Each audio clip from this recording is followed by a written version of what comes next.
नमस्कार प्यारे बच्चों।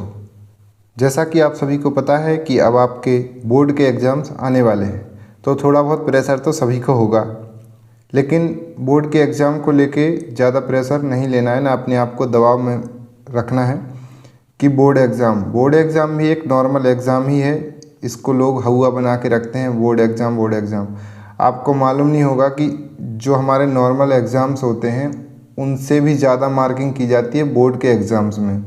यदि आप वही आंसर्स नॉर्मल एग्ज़ाम में लिखेंगे वो आपको 90 नंबर आएंगे, तो बोर्ड एग्ज़ाम में उसी में 92 आएंगे। तो ये तो डर रखना ही नहीं है कि बोर्ड का एग्ज़ाम है, ठीक है। दूसरा, अनावश्यक दबाव नहीं लेना है, नॉर्मल रहना है बोर्ड एग्ज़ाम के दौरान में।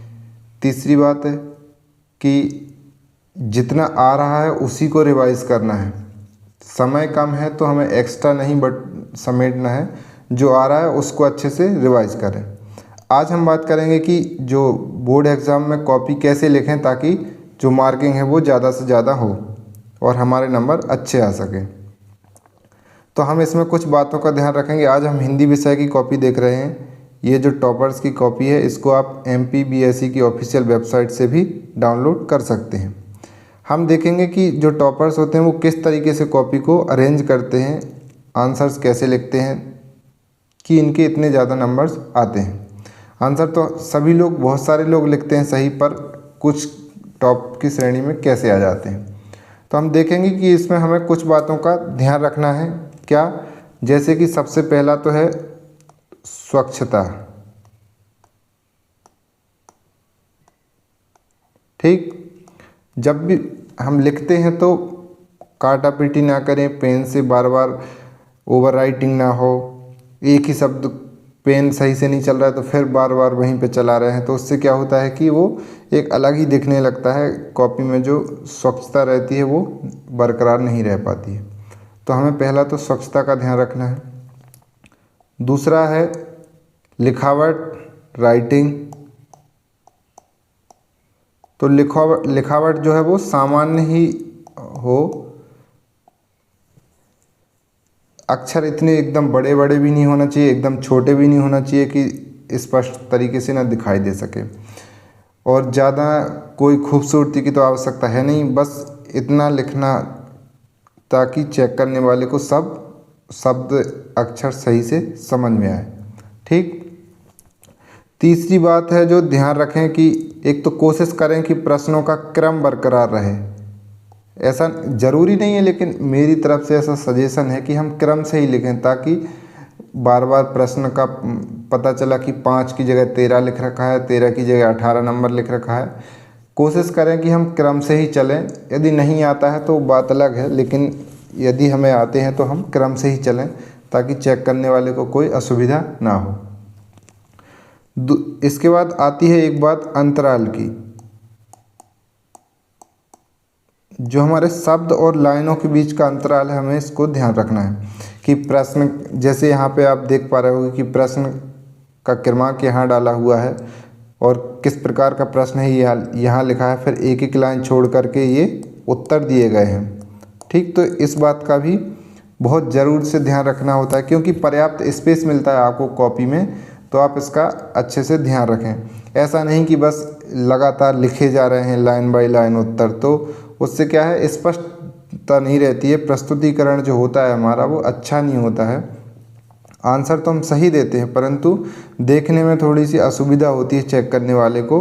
तो हम कोशिश करें, हमें बस वो सारी कोशिशें करना है ताकि आप सोचो कि यदि आप कॉपी चेक करेंगे तो आप किस तरीके से पसंद करेंगे कि स्पष्ट लिखा हो, साफ साफ दिखाई दे रहा हो, अच्छी साफ स्वच्छ कॉपी हो, तो अपने आप से एक जो सकारात्मक प्रभाव है वो जाएगा, ठीक।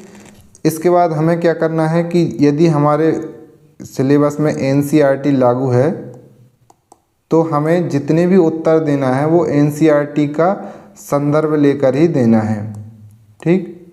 NCERT का संदर्भ लेना, क्योंकि यदि आप बाद में अपने उत्तर पुस्तिका में कोई भी चैलेंज करते हैं बोर्ड के लिए, तो आपसे प्रूफ में क्या मांगा जाएगा, NCERT बुक्स जिसके आधार पर आपने उत्तर दिया होगा। और यदि आपने NCERT का ही नहीं लिखा है तो वो फिर चैलेंज रिजेक्ट हो जाएगा आपका, ठीक। तो हमें याद रखना है कि जो उत्तर हैं, जो चित्र हैं, वो डायग्राम है वो सब एनसीईआरटी से ही बनाना है। उसके बाद यदि हम बात करें तो एक होता है रफ कार्य।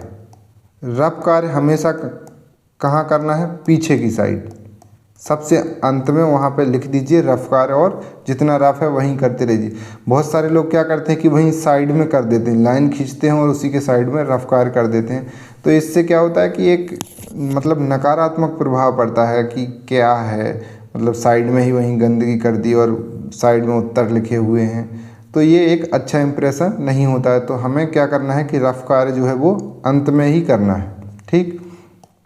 उसके बाद हम क्या कर सकते हैं, और जो हमारा स्टेप बाय स्टेप आंसर लिखने का होता है। कैसे, जैसे कि मान लो हमें निबंध लिखना है तो हम सबसे पहले उसमें क्या लिखते हैं, हेडिंग लिखते हैं, ठीक। हेडिंग के बाद क्या लिखते हैं, रूपरेखा लिखते हैं, और उसके बाद उसकी जो विषय वस्तु होती है, जो उत्तर होता है या जो व्याख्या होती है वो देते हैं, तो वो भी हेडिंग के द्वारा हम देते हैं। तो हम जब इन स्टेप्स को लिखते हैं तो क्या होता है कि हमारे जो चेक करने वाले होते हैं उसमें आंसर की में स्टेप मार्किंग होती है। मतलब सारा जो नंबर होते हैं वो ऐसा नहीं है कि आपने सही लिखा है तो ही आपको सारे नंबर मिल जाएंगे, नहीं, आपने कैसे उसको जमाया है, कैसे उसकी हेडिंग लिखी है, रूपरेखा लिखी है, सही लिखा है, हर चीज़ के नंबर होते हैं। तो हमें इस बात का भी ध्यान रखना है। और 8वीं और सबसे महत्वपूर्ण बात यह है कि हमें सभी प्रश्नों के उत्तर लिखना है, ठीक। हमें किसी को भी खाली नहीं छोड़ना है। तो ये कुछ महत्वपूर्ण बातें हैं जिनको आप याद रखेंगे तो एक अच्छे से कॉपी लिख पाएंगे और जो है आपको ज़्यादा से ज़्यादा अंक प्राप्त हो सकेंगे, ठीक। तो चलिए अब हम आगे देख लेते हैं कि इन बातों का ये टॉपर्स किस तरीके से उपयोग करते हैं और ध्यान रखते हैं, ठीक। तो यहाँ पे जैसे पहला प्रश्न है, हम पहले प्रश्न की ही बात करें तो देखिए नॉर्मली लिखा हुआ है, बीच में सिंपल प्रश्न क्रमांक 1, सही विकल्प और इनके उत्तर, ठीक। यदि हम आगे बढ़ें और बात करें प्रश्न क्रमांक 2 में तो देखिए एक पेज में एक ही प्रश्न को किया गया है, इस बात का भी ध्यान रखना है, एक पेज और एक प्रश्न। ऐसा कब करना है, जब उसमें कम से कम 5 या 6 पॉइंट हों। 5-6 पॉइंट यदि हैं तो हमें क्या करना है कि एक पेज में एक ही प्रश्न को लेना है, ठीक। इसके बाद आगे हम बात करते हैं सही जोड़ियाँ। देख लीजिए सही जोड़ियाँ, खाली स्थान और बहुविकल्पी जो हैं इन्होंने एक एक पेज में ही लिए हुए हैं। देख लीजिए यहाँ पे ब्लैक और ब्लू पेन का उपयोग किया गया है, तो ये आप भी कर सकते हैं। और अच्छे से स्केल से प्रश्न के नीचे हेडिंग बनाइए, जो भी हेडिंग लिखते हैं उसके नीचे लाइन खींच दीजिए, तो एक सुंदरता कॉपी में आ जाती है। और चेक करने वाला एकदम देखिए आप कितनी जल्दी जल्दी निशान लगाते हुए आगे बढ़ते हैं और उनको अच्छा भी लगता है, तो हम कॉपी को एकदम व्यवस्थित बनाएं। इसके बाद यदि हम बात करें एक वाक्य में उत्तर, तो देखिए एक वाक्य में पूछा है तो कोशिश करें कि एक ही वाक्य में आ जाए और जो उसका मुख्य उत्तर है उसको हम अंडरलाइन करें। जो प्रश्न पूछा है, जो जिसका उत्तर है उसको हम अंडरलाइन करके चलेंगे, तो चेक करने वाला सीधा वहीं पे देखेगा और पूरा प्रश्न उसको पूरा उत्तर पढ़ने की आवश्यकता नहीं पड़ेगी, ठीक। जैसे यहाँ पे पूछा होगा कि कवि नागार्जुन का मूल नाम क्या है, तो उन्होंने लिख दिया वैद्यनाथ मिश्र और उसके नीचे अंडरलाइन कर दिया, तो चेक करने वाला सीधा वहीं देखेगा कि अच्छा ये वाला उत्तर है इसका, और उसको पूरा पढ़ने की ज़रूरत ही नहीं है, ठीक। चलिए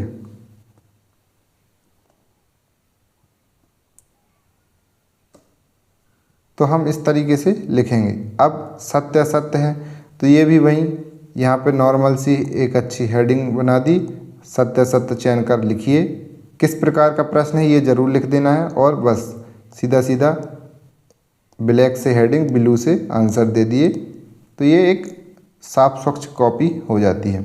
आप देख रहे होंगे कि इसमें कोई अलग से रॉकेट साइंस तो नहीं लगाया है लिखने वाले ने, और ये टॉपर्स की कॉपी है, टॉप जो मध्य प्रदेश में मेरिटोरियस रहा है उसकी कॉपी है। तो आप इस तरीके से यदि आप इसको देखेंगे तो आपके अंदर कॉन्फिडेंस पैदा होगा कि अच्छा हम भी टॉप की श्रेणी में आ सकते हैं। इसलिए मैं आपको दिखा रहा हूँ ताकि आपको समझ में आए कि ये कोई जो टॉपर्स होते हैं वो कोई मंगल ग्रह से नहीं आते हैं, पृथ्वी के ही होते हैं और हम सबके बीच के ही होते हैं, तो हम भी बन सकते हैं।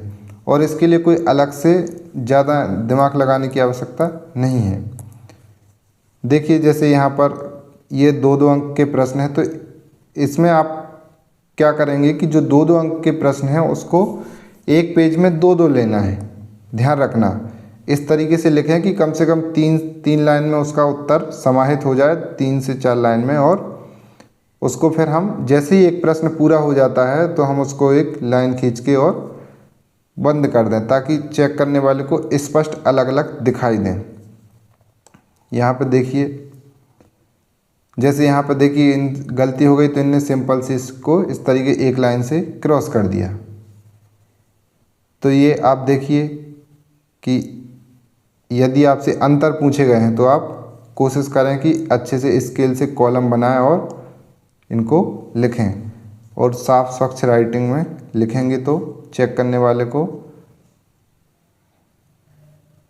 अच्छा लगेगा।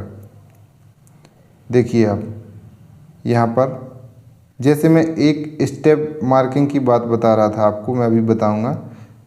जैसे यहाँ पे देखिए पूछा है कि प्रश्न क्रमांक 11 में कि नागार्जुन की 2 रचनाएं लिखिए।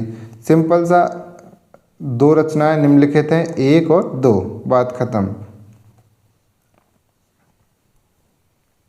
देखिए ये होती है स्टेप मार्किंग।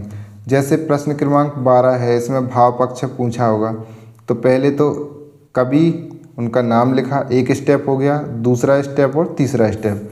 तो यदि आप खाली इतने स्टेप बनाते हैं तो भी आपको कुछ नंबर मिलते हैं। उसके बाद जो आपने उसके उत्तर सही लिखे हैं तो उसके अलग नंबर होते हैं, और आपने इस पूरे उत्तर को किस तरीके से व्यवस्थित किया है इसके भी नंबर मिलते हैं। तो आप कोशिश करें कि इन सब चीज़ों को धीरे धीरे सीखें और बार बार उत्तर लिखने के अभ्यास करेंगे तो जो वार्षिक परीक्षा है उसमें आपको बहुत मदद मिलेगी।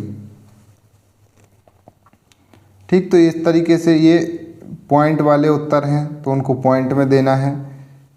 अब हम बात करेंगे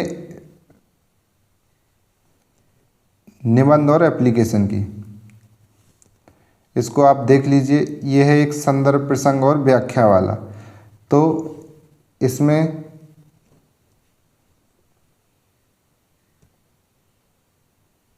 आप देखिए, एक तो कौन से वाले पद्य या गद्य का व्याख्या लिखना है उसको हमें यहाँ पर इस तरीके से लिखना है। फिर संदर्भ देना है, प्रसंग देना और व्याख्या, तीनों की हेडिंग अलग अलग और बीच में बराबर गैप भी छोड़ा हुआ है। इसी छोटी छोटी बातों का हम ध्यान रखते हैं और आसानी से अच्छे अंक प्राप्त कर सकते हैं। विशेष जरूर लिखना होता है, जब भी हम कोई व्याख्या लिखते हैं तो उसमें विशेष क्या है इसको अवश्य लिखें। बहुत सारे लोग क्या करते हैं कि सिर्फ संदर्भ, प्रसंग और व्याख्या लिख देते हैं, विशेष छोड़ देते हैं, तो वो बाकी लोगों की श्रेणी से अलग हो जाते हैं।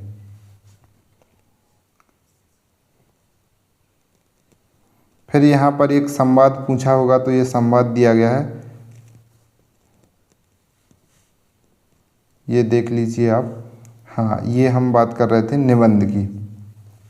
तो देखिए निबंध में पहले तो हेडिंग, उसके बाद रूपरेखा, हम क्या क्या लिखेंगे आगे, ठीक है।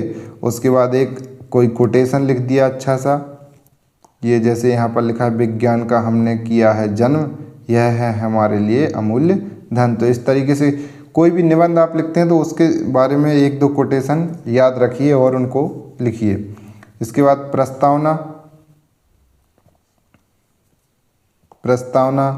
उसके बाद जीवन में महत्व, फिर उसके जो फायदे हैं और नुकसान, तो यहाँ पर आ गए दुष्प्रभाव, और फिर उपसंहार, ठीक है। अब यहाँ पे हम आवेदन की बात करते हैं। देखिए, बहुत सारे लोग क्या बोलते हैं कि आवेदन जो होता है एक ही पेज में पूरा आना चाहिए। यहाँ पे आप देखिए प्रति दे के किसके लिए लिखा है, फिर दिनांक यहाँ पे, विषय और विषय वस्तु जिस बारे में भी हमें लिखना है।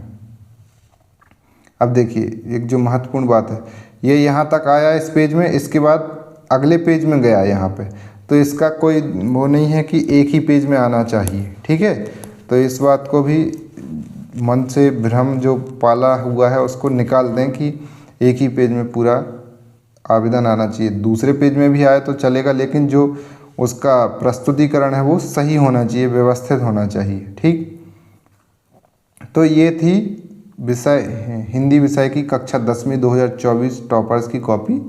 तो आप इसको देख करके सीखिए कि किस तरीके से हम उत्तरों को लिखें ताकि ज़्यादा से ज़्यादा अंक प्राप्त हो सकें। ठीक है, और एक बार फिर से मैं आपको कहना चाहता हूं कि बोर्ड एग्ज़ाम्स का अनावश्यक दबाव नहीं लेना है। आप अच्छे से तैयारी करते रहिए, आपको सफलता अवश्य मिलेगी। हमारी तरफ से अग्रिम शुभकामनाएं। धन्यवाद। और हम अन्य विषय की कॉपियां भी आपको जल्द ही उपलब्ध करा देंगे। तो यदि आपने हमारे चैनल को सब्सक्राइब नहीं किया है तो सब्सक्राइब कर लें और वीडियो को लाइक करें और अपने मित्रों तक शेयर करें। वीडियो देखने के लिए आपका धन्यवाद।